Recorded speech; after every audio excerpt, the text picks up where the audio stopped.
मेरा नाम रजिंदर सिंह दीप सिंह वाला, वाइस प्रेसिडेंट कीर्ति किसान यूनियन। तो हम यहां दिल्ली को जो घेरा डाल के बैठे हैं 3 कानूनों के खिलाफ।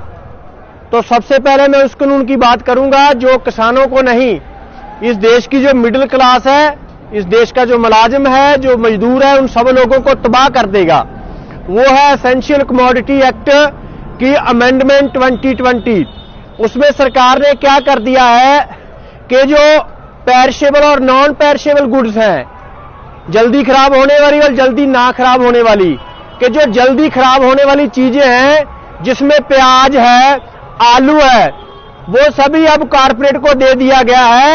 उसकी प्राइस राइज को कंट्रोल करने में सरकार तभी दखलंदाजी करेगी जब उसकी पेरिशेबल की गुड्स जो प्राइसेस है वो 100% बढ़ जाएंगी। मान लीजिए प्याज आज 80 रुपए है, अगर वो 160 रुपए होगा सरकार तब दखलंदाजी करेगी, 159 पर नहीं करेगी।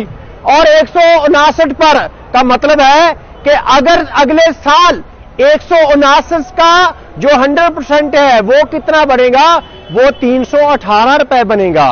318 रुपए 2 साल में भी प्याज की कीमत हो जाएगी, तो सरकार उसे एक्स्ट्रा ऑर्डिनरी प्राइस राइज नहीं मानेगी।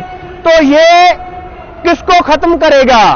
ये देश के जो मिडिल क्लास लोग हैं, महंगाई की मार इतनी बढ़ेगी कि इस देश के मिडिल क्लास को, मजदूर को, सभी लोगों को खत्म कर देगा। उसका सारा पैसा रोटी खाने में चला जाएगा। जो नॉन पेरिशेबल गुड्स हैं, जिनमें दालें हैं, दाल की प्राइस अगर 50% बढ़ेगी तब सरकार इंटरफेरेंस करेगी।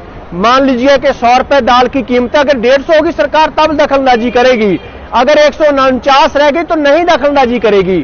तो ये कानून सभी लोगों को प्रभावित करेगा और देश के जितनी मिडिल क्लास है, मिडिल लोअर क्लास है, उनको समझने की जरूरत है कि ये आंदोलन की अगुवाई किसान लोग कर रहे हैं, लेकिन आंदोलन सिर्फ किसानों का नहीं, यह पूरे देश के लोगों का है जिनको सरकार भूखा मारने की साजिश है। इसी के साथ ही कि जो 67% इस देश की पॉपुलेशन है वो पीडीएस पर, पब्लिक जो है जनतक वंट प्रणाली है, उस पर निर्भर करती है। जो सस्ते राशन की दुकान से राशन लेती है, सरकार उसको भी बंद करने जा रही है।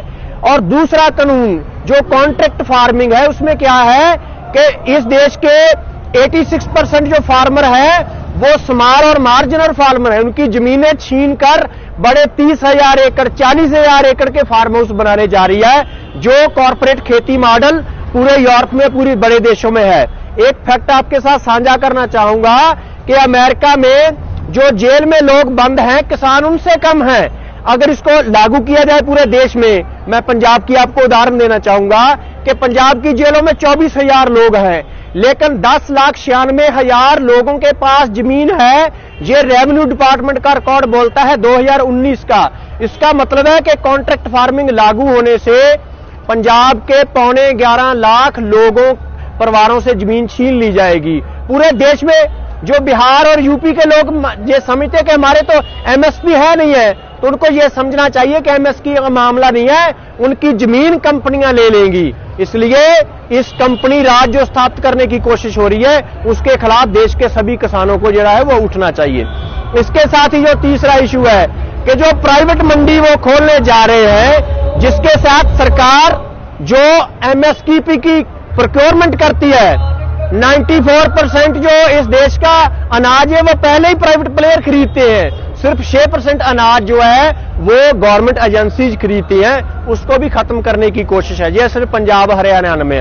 हमारी मांग क्या है? हमारी मांग है कि सरकार हर साल 22 फसलों का एमएसपी डिक्लेयर करती है, उसको लीगल राइट बनाना चाहिए, उसकी खरीद की गारंटी होनी चाहिए।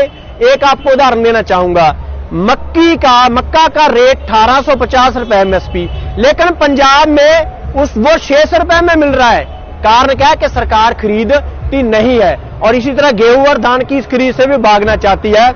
और ये तीनों कानून, आखिरी बात, ये तीनों कानून सरकार इसलिए लाई है कि पूरी देश और दुनिया में मंदी है, बड़े बड़े बिजनेस फेल हो रहे हैं। तो क्या लोग, आप गाड़ी के बिना आपका गुजारा चल सकता है, नए घर के बिना गुजारा चल सकता है, लेकिन रोटी के बिना आपका गुजारा नहीं चल सकता। इसलिए रोटी कहां से पैदा होती है? जमीन से। और सारी खेती और खुराक को अब वो कारपोरेट को देना जा रहे हैं कि कोई भी धंधा फेल हो जाएगा, रोटी का धंधा फेल नहीं होगा। और सारा अब खेती खुराक उनके हवाले की जा रही है।